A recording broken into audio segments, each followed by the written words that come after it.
The news spread across the Helion spiral the way starlight travels, quiet at first, then growing until every world saw it.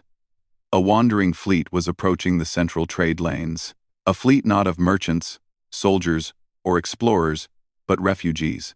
They called themselves the Valorians, a gentle, graceful species with thin, crystalline skin that shimmered like stardust. Their bodies were fragile, but their minds held more knowledge than most academies in the galaxy combined.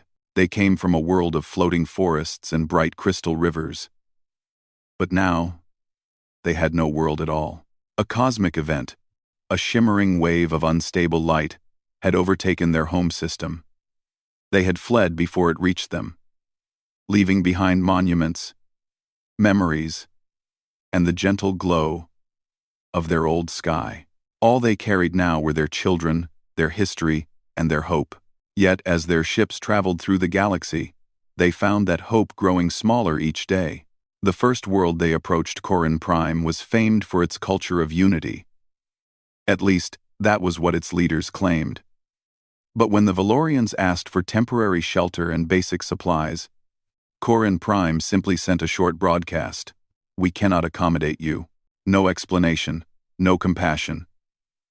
Just a closed door. Then they tried the Siren Coalition, known for its reputation in science and diplomacy. The Valorians offered their research data, their star charts, and even their technology to show goodwill. The Siren reply was colder. "Your fleet will impose strain on our system. Please continue your journey." The Valorians did. They continued to world after world, council after council, and received only the same answer again and again: no. The reason was always wrapped in polite words: resource management, political neutrality, system constraints, but the truth was simple. Nobody wanted responsibility for a suffering people. Across the galaxy, beings watched the broadcasts with a mixture of discomfort and indifference. Empathy was easy, but action was hard. And opening one's doors was even harder. Except for one corner of the galaxy, humanity watched everything. From Earth's orbiting stations, from lunar colonies, from outposts scattered across dusty moons, humans saw the broadcasts replayed over and over. At first, they questioned the recordings. How could so many worlds turn away refugees who asked for nothing but space to breathe and time to rebuild? In public forums, people discussed it. In classrooms, children asked their teachers why no one was helping the shimmering crystal people. On the streets of human cities, volunteers wondered how they could assist. And though humanity had its own challenges, environmental issues, logistics, resource balancing, they still felt something tug inside them. A pull to help, to stand up when others would not, to be the species that chose compassion. The United Terran Assembly, humanity's central decision-making council, held a special session. Delegates arrived from every major settlement: Earth, the Moon, Mars, the Jovian Gardens, and the outer colonies. The chamber buzzed with arguments, questions, and the hum of translation systems. "Do we have the resources?" one delegate asked. "Not as many as we'd like," another admitted. "Can we ensure their safety and our own? With planning? Yes. Will other species question our decision? Probably."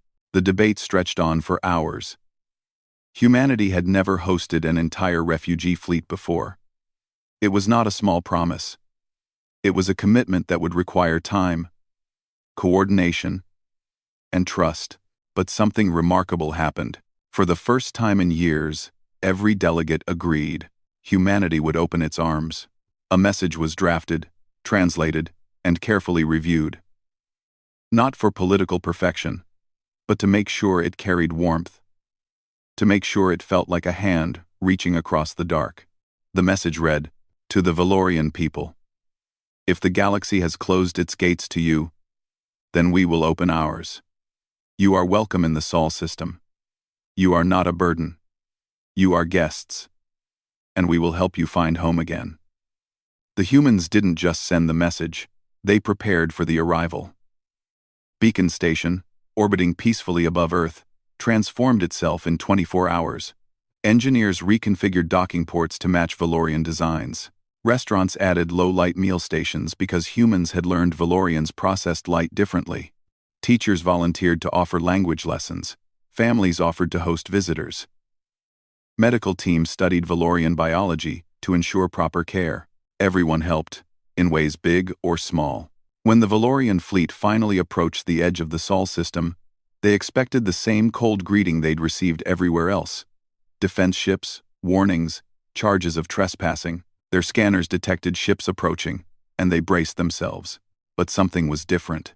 Instead of weapons, the human ships carried flags bright, colorful banners that fluttered gently in the artificial gravity fields. Greetings radiated from every channel. Welcome to Sol. Safe journey to you. We're glad you're here. Valorian hearts, delicate and crystalline, trembled with emotions they had not felt in a long time. As they neared Earth's orbit, Beacon Station appeared before them like a shining ring of silver and blue.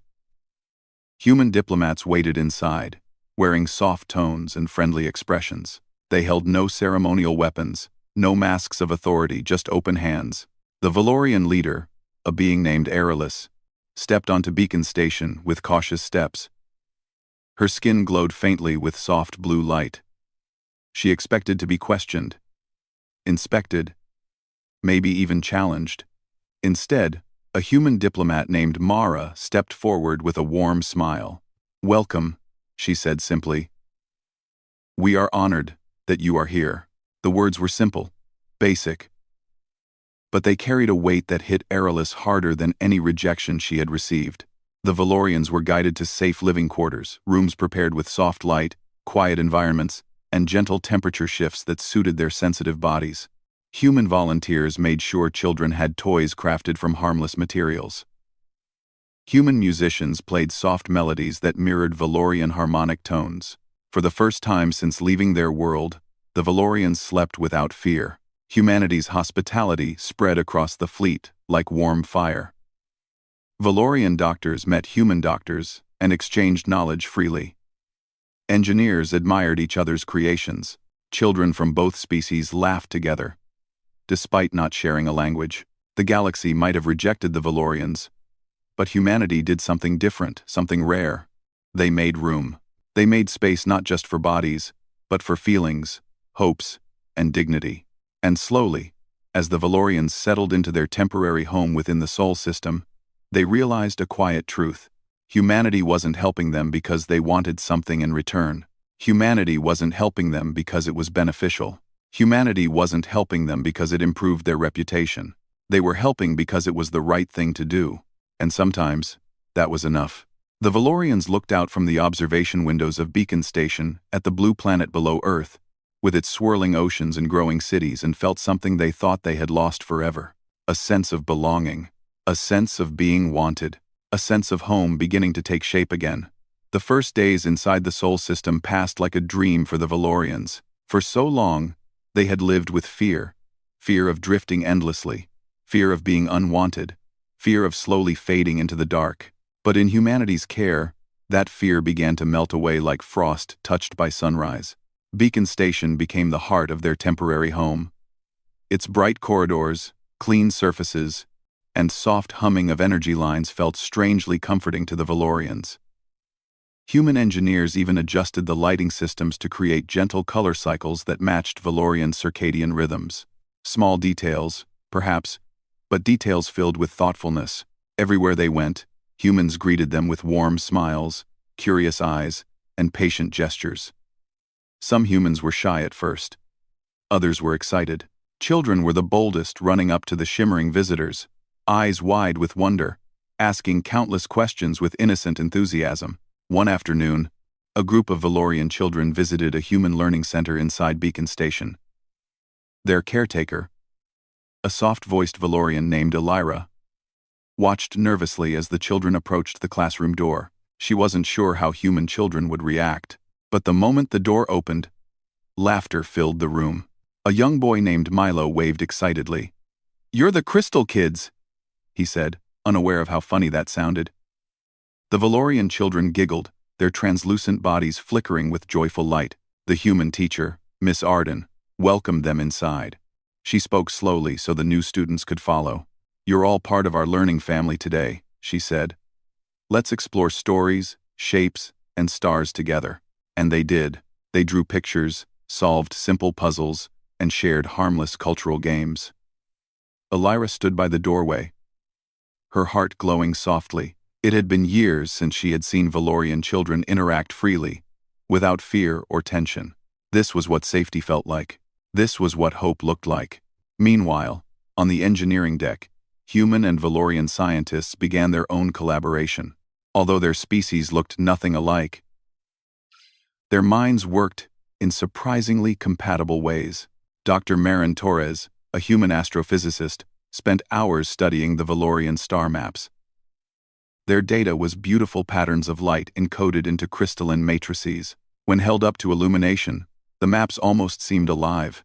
These structures, Maris said, gently turning the crystal between her fingers, they store information in 4 dimensions. I've never seen anything like it. Aerolis, the Valorian leader, explained softly. We shaped them to last for centuries. Knowledge must survive us, no matter what happens. Dr. Marin nodded. Then we'll help protect it. Across the room, human engineers carefully examined fragments of Valorian technology, delicate crystalline panels that hummed faintly when touched. Human tools were far more rugged, made from metals and alloys. And yet, both sides admired one another's strengths. Human engineer Jonah Patel laughed as he held one of the glowing panels. If I made something this thin, it would break before I even installed it. A Valorian scientist named L'Oreal smiled, her body glowing lightly. Your designs endure storms and heat we could never withstand. Physical strength is a gift, and fine precision is another, Jonah replied. It was a peaceful exchange, 2 cultures learning, not competing, not judging, simply sharing. It was the type of cooperation most councils in the galaxy had failed to achieve for decades. Humanity had achieved it in days. Outside Beacon Station, the Valorian fleet floated quietly in orbit. Human maintenance ships visited each one regularly, delivering supplies, checking life support systems, and ensuring comfort. Volunteers prepared food based on Valorian nutritional scans. Clean, calm, hydrating gels, Valorian's favorite refreshment, were stocked in every lounge.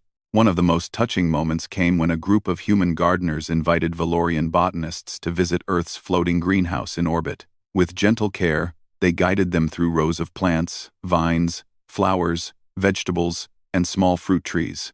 Valorians were deeply connected to nature. Their lost world had been filled with glowing forests and delicate ecosystems of floating life.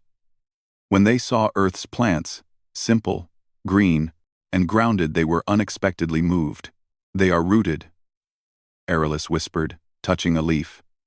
Your plants grow by holding the soil. Ours floated on the winds of our world. But both reach for light. The gardener smiled. That makes us similar, doesn't it? Aerolis nodded. More than I once believed. Humanity's hospitality was not a performance. It was sincere. It existed in big actions like opening their system to the refugees, and in small ones, like offering comfortable chairs for Valorian physiology, warm blankets for their rest hours, and music that fit their sensitive hearing range. Human musicians even held a small concert for the Valorians in Beacon Station's common hall. They played gentle melodies with soft instruments, avoiding anything too loud or startling. Valorians responded with their own music. Their songs were made of harmonic tones produced by their vocal crystals. The sound was peaceful and shimmering like wind chimes echoing across a wide valley. Human listeners closed their eyes and felt calm wash over them. For the first time since their homeworld's fall, the Valorians sang again, not to mourn, but to share. Human kindness also extended to learning. Humans were curious, but careful. They asked many questions, yet always with respect. Do your crystals hurt when they change color? What did your home look like before the cosmic wave arrived? What foods did you enjoy? Is it okay if we try to learn your language?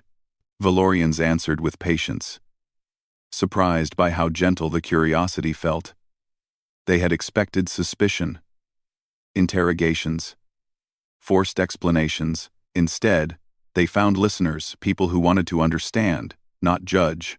The Valorian language, filled with soft tones and glowing gestures, fascinated human linguists. Slowly, humans learned basic words. Valorians, in return, practiced Earth languages.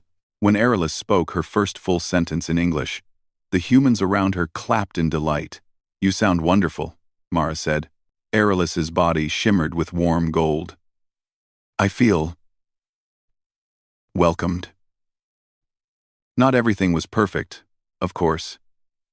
Some humans worried about long-term arrangements. Some debated resources. But even these challenges were handled calmly. Humanity didn't hide their struggles, they simply worked through them openly, with honesty and transparency. Valorians admired this deeply. On their homeworld, decisions had always been made in quiet chambers, out of sight. But humans allowed discussions to be heard by the public. Their openness created trust. Their trust created connection. And connection created belonging. One evening, Aerolus stood alone by an observation window in Beacon Station, looking down at Earth. Its oceans glowed silver under moonlight. The clouds drifted gently like floating silk. She felt an emotion she had not allowed herself in a long time. Peace. Mara soon approached from behind, carrying 2 warm drinks. "This is called tea," she explained. "Herbal. Calming. No harmful effects for your biology." We checked twice. Aerolus accepted it. Though Valorians didn't often drink warm liquids, she appreciated the gesture more than the taste. "Your planet is beautiful," she said. Mara nodded. "It has flaws, but we're trying to make it better every day." "You have," Aerolus replied softly. "For us." Mara looked out the window. "Maybe helping others is how we become better too." A long silence followed, comfortable, peaceful. Then Aerolus said something she had never imagined she would say in her lifetime. "Humanity has given us more than shelter. You have given us dignity." Mara smiled gently. "That's what friends do." Aerolus's crystal skin glowed softly, reflecting the blue light of Earth below. In that moment, she realized something important. The Valorians were no longer drifting through the galaxy in search of mercy. They had found a place where people did not fear them, a place where their stories mattered, a place where their children laughed again, a place where they were not strangers, but guests, perhaps even partners, perhaps someday family.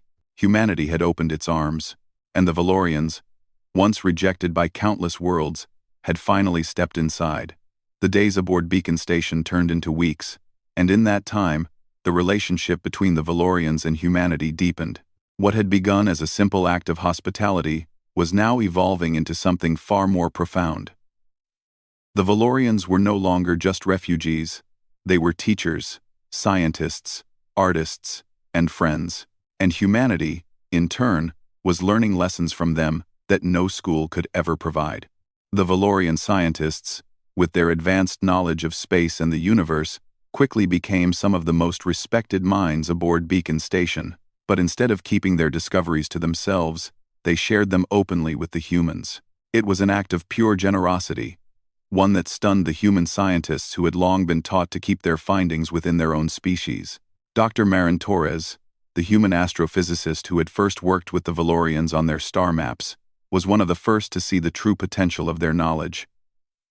Late one evening, as the stars outside Beacon Station flickered like diamonds on a velvet curtain, Dr. Torres sat with Aerolus, the Valorian leader, at a large round table covered with holographic star charts. "We've been looking at the wave for months," Dr. Torres said, adjusting her glasses and staring at the shimmering lines on the map. "But the more I study it, the more I realize something. There's a pattern here, an alignment we didn't see before." Aerolus's crystalline skin pulsed with faint light as she studied the display. "You've noticed the anomaly too?" "Yes," Dr. Torres nodded. "But it's not just random. This wave, this destructive phenomenon, it's not simply destroying things as it moves, it's guiding itself." Aerolus's eyes flickered, processing the data. "Are you saying the wave is intelligent?" "Croat." Dr. Torres hesitated. "No, not exactly. But it's behaving in a way we didn't expect. It seems to follow a path, a route across the galaxy, as if it's avoiding certain areas and focusing on others." Aerolus leaned closer to the map, her gaze sharp. "So, the wave has a destination?" I think so, Dr. Torres said, her voice tinged with excitement. We've been treating it like a random force, but it's not. It's something else entirely. Something we've never understood. The Valorians, with their unique perception of space-time, had seen something in the wave that no one else had. They had long suspected that the wave wasn't just an event, it was a phenomenon tied to something greater, something that could not be fully understood by the species who had created the galactic systems. Their ancient wisdom told them that every disaster, every cosmic occurrence, was connected to a larger design. And now, humanity was beginning to see that as well. As word of the discovery spread, the human governments became more involved. The United Terran Assembly called for a special session to discuss the findings. The Valorians were invited to present their theories in front of a massive audience of scientists, diplomats, and leaders. The day of the presentation was one of nervous anticipation. No one knew exactly what the Valorians would reveal. Would it be another theory? Another mystery of the universe that would take centuries to unravel? Or would it be something that could help them all? Aerolis stood at the podium, her voice calm and steady as she spoke. Behind her, a massive holographic display flickered to life, showing the path of the wave and the new discoveries the Valorians and humans had made together. This wave, Aerolis began, her crystal skin glowing faintly, has been moving across the galaxy for centuries. It has no respect for borders, no consideration for the life it destroys. Yet, we have discovered that it is not a random event. It is a force that seeks to rebalance the universe. A murmur ran through the crowd. Scientists leaned forward, eager to hear more. Aerolis paused, letting the words sink in. We believe, she continued, that the wave is tied to a cosmic imbalance, one that, if not corrected, will cause the destruction of entire star systems. But there is hope. If we work together, we can track its path, predict its movement, and potentially stop it from destroying any more worlds. The room fell silent. No one had expected this. They had all feared the wave, studied it from a distance, and tried to find ways to survive it. But now, the Valorians were offering something more, something that could stop the wave from spreading further. And what they were offering wasn't just knowledge, it was a gift, the gift of hope. Humanity's eyes were opened. They had expected nothing more than to provide shelter. But now, thanks to the Valorians, they had something far more valuable. A chance to protect the galaxy, to make a real difference. Over the next several weeks, human and Valorian scientists worked together in a frenzy of activity. The Valorians shared their ancient techniques for detecting and navigating cosmic anomalies. Human engineers contributed their own innovations in technology, helping to build a system of sensors that could predict the movement of the wave with unprecedented accuracy. The most groundbreaking development, however, was a new kind of navigational lattice that combined both human and Valorian technology. This lattice would act as a kind of map to guide ships and stations safely through the wave's path, ensuring they wouldn't get caught in its destructive forces. The project was a symbol of cooperation, a blending of two cultures, each offering what they did best. It was a gift that went beyond anything anyone had imagined. The galaxy, once filled with hostility and indifference, now saw a new possibility: cooperation and unity across species. It didn't take long before other species, once skeptical of the Valorians, began to show interest in the joint human-Valorian project. It wasn't just the technology that drew them in, but the shared vision of a galaxy where no species was left behind. It was a new kind of diplomacy, one built on mutual respect and collaboration. And though the galaxy had rejected the Valorians at first, now they were seen as heroes not just for their technology, but for their willingness to offer it to everyone without condition. One day, as the work continued, a human engineer named Jonah Patel stood outside the project's main laboratory, looking up at the sky through the large observation window. He had seen the Valorians grow from a group of frightened refugees into powerful allies. And now, as the final pieces of the wave navigation system came together, he felt a deep sense of pride. It wasn't just about the technology anymore. It wasn't just about saving the galaxy from a cosmic disaster. It was about the human spirit. the Valorian resilience, and the way these two species had come together to achieve something incredible. Jonah's thoughts were interrupted when Aerolus approached him, her voice soft but strong. "You've done more than just build machines, Jonah." He turned to her, surprised. "What do you mean?" "You've helped us rebuild hope," she said. "You and the humans you've given us more than just a place to stay. You've given us purpose again." Jonah smiled, feeling a warmth in his chest. "We're all in this together." Aerolus nodded, her crystalline skin shimmering with a soft blue light. "And together, we can do anything." As the final touches were added to the navigational lattice, Aerolus stood once more before the assembly. This time with a new message. "What we have done together," she began, "is not just a solution to a crisis. It is the beginning of a new chapter for the galaxy. We have proven that when we come together, we can accomplish what was once thought impossible. The wave is not our enemy, it is an opportunity to unite, to rebuild, and to create a future where no one is left behind." The crowd erupted in applause, not just for the success of the project, but for the incredible transformation that had taken place. The Valorians, once unwanted and rejected, had shown humanity and the entire galaxy that they were not just survivors, they were a gift.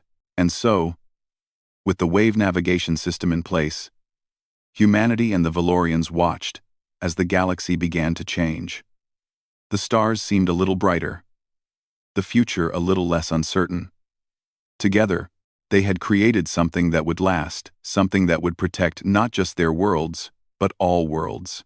And for the first time in history, the galaxy had found something it had long been missing: hope. Weeks passed, and the ripple effect of humanity's decision to stand by the Valorians grew throughout the galaxy. The wave navigation system, built through the shared work of both species, was finally ready. It was a solution, a tool, and a promise of safety, of hope, and of cooperation between species. But as news of the project spread, the reactions from the other galactic civilizations were mixed. Some were eager to learn more, to join in the effort and share in the knowledge that humanity and the Valorians had worked together to develop. Others, however, were far less welcoming. It wasn't just the technology that had people talking. It was the simple fact that humanity had welcomed the Valorians when no one else would. It was a gesture of kindness and unity that had been too rare in the galaxy. And, as often happens, some saw it as a challenge. The leadership of the Siren Coalition, the same group that had rejected the Valorians so quickly, began to stir uneasily. The Valorians' knowledge and the new wave navigation system could provide enormous benefits to any civilization willing to use them. The problem wasn't the technology. The problem was who had the key to it. "Humanity is growing too powerful," said a Siren ambassador during a heated meeting. "Their influence is spreading faster than we anticipated. And they have the Valorians on their side. That's a dangerous combination." It was no secret that this Siren Coalition, like many other galactic powers, had always seen humanity as an unpredictable upstart, too young, too emotional, and, as some believed, too dangerous to be left to its own devices. The Valorians, once seen as fragile and irrelevant, were now at the heart of a growing alliance that no one had seen coming. The Siren leaders knew they had to act before the momentum of this new partnership reached a point of no return. Meanwhile, back on Earth, the Valorians continued to grow more comfortable in their new home. The collaboration between humanity and the Valorians had not only brought technological advancements, but also a sense of camaraderie that felt almost familial. The Valorians shared their art, their stories, and their culture with the humans, who were eager to learn and exchange their own. But there were still challenges. There were still people both within the human ranks and in other parts of the galaxy who felt uneasy about the Valorians' presence. Some humans feared the political consequences of supporting the Valorians so openly. Some worried about the potential cost of helping a species that had nothing to give in return. Yet, there was also a growing movement among the people of Earth. A movement that understood that compassion, when extended to others, made them all stronger. These humans refused to let fear dictate their actions. They believed that, in embracing the Valorians, They were choosing a future where kindness and cooperation mattered more than power and isolation. As the final phase of the wave navigation system was tested, the Valorians prepared to leave Beacon Station. They had made incredible strides in rebuilding their species, and had found, in humanity, a new home, a new family. But the galaxy had not yet fully embraced them, and they knew it would take more than technology to heal the deep wounds that had caused their exile.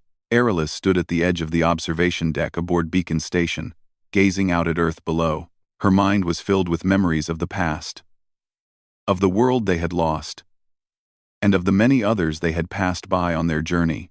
She had once thought they would never find a place like Earth. But now, she knew something even more important. Earth had found them. Not because they were a species of value, or because they had something to offer, but because humanity had chosen to act with empathy and compassion. Earth had given them a future, and in return, the Valorians had given humanity something in return, a chance to become something greater than what they had been. Then, the moment came when the other galactic powers made their move. The Siren Coalition, the Charon Federation, and several other prominent factions sent representatives to Earth, demanding a seat at the table. They wanted access to the wave navigation system. They wanted to benefit from the Valorians' knowledge and technology. They were offering alliances, trade agreements, and protection in exchange for access to the system that could save them from the wave. But humanity, for the first time, hesitated. Earth had extended its arms to the Valorians out of compassion, not calculation. Humanity had helped because it was the right thing to do. And now, with the entire galaxy knocking on their door, humanity had to make a choice. Would they open their gates to those who had rejected the Valorians when they needed help? Would they trust those who had shown no kindness, no willingness to offer compassion? The United Terran Assembly held another session, this time with a quiet weight hanging over them. Delegates from across Earth, Mars, and the outer colonies sat around the table. The faces were tense. Some wanted to engage with the galaxy's powers, to form new alliances and gain the advantages that came with being at the center of this growing galactic network. But others knew that kindness had a price, and once you gave it, it couldn't be taken back. The decision, when it came, was a simple one. "We will share this technology," said Ambassador Mara, standing before the assembly with a steady voice. "We will share it with those who help others, with those who stand by the vulnerable and the forgotten. But we will not share it with those who turned their backs on the Valorians when they needed help. We will not allow our compassion to be used as leverage." The room fell silent. For a moment, it seemed like the entire galaxy held its breath. Then, Mara's voice broke the silence. "Humanity has chosen.